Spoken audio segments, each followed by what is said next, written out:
Le Pentagone envisage de déployer au moins 10 000 soldats supplémentaires au Moyen-Orient.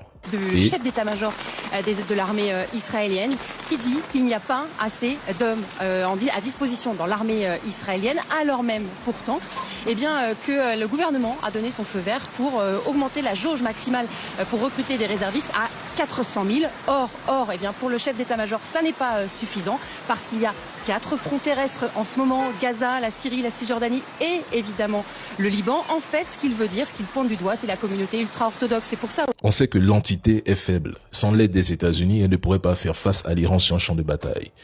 L'entité est un petit pays sans profondeur stratégique. Il ne peut pas se permettre une guerre d'usure longue ou une occupation massive sur plusieurs fronts. Déjà, ces fronts les comptent. Mais restons lucides et factuels. Aujourd'hui, quel État au monde est réellement capable de lancer une invasion terrestre massive, d'envahir puis d'occuper l'Iran comme cela a été fait en Irak en 2003? L'Irak est un pays plus petit, plus plat, avec une armée affaiblie après 91 et des sanctions. Et ça a quand même tourné en un bourbier de presque 9 ans pour les Américains.